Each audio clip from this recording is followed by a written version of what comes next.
not all you could be. You could be so much more.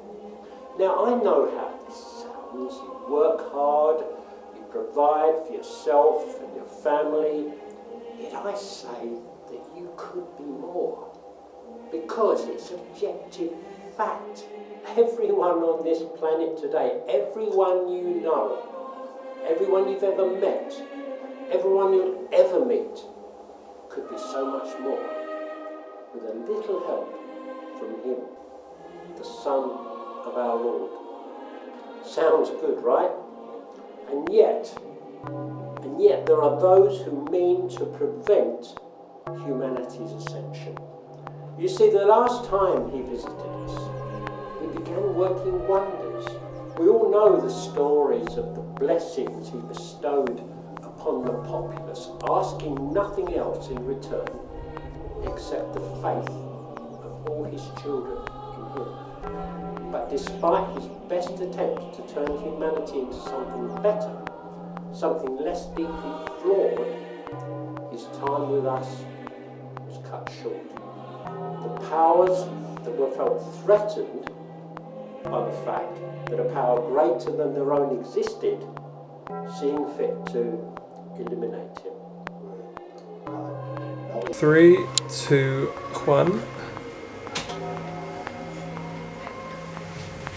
This earth for a reason which some would sooner have seen Him murdered in cold blood than see realised. We had a chance of becoming something truly incredible. But our chance was squandered by insecure sycophants who believed themselves to be above the highest power ever known. Soon we will have a second chance, but this time it can be different. We know what to do now. The time of His crucifixion, the common man had little knowledge of what He preached, simply due to the limits of humanity and the limits humanity attempted to impose onto Him. But now word has spread. Not a corner of the modern earth has not heard of what He could have been. What they don't know yet is that there still can be and still will be, providing everyone action.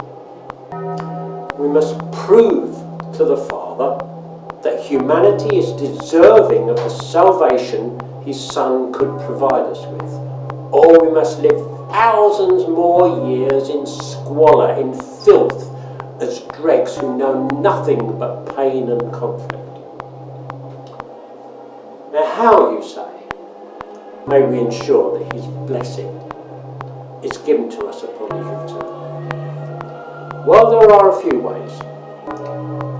Live by His teachings as found in the Bible.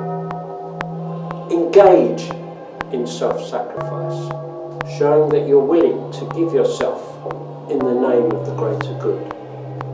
We even possess a fragment of His robes He donned during His last visit, a gift we shall offer Him in repentance. But most of all,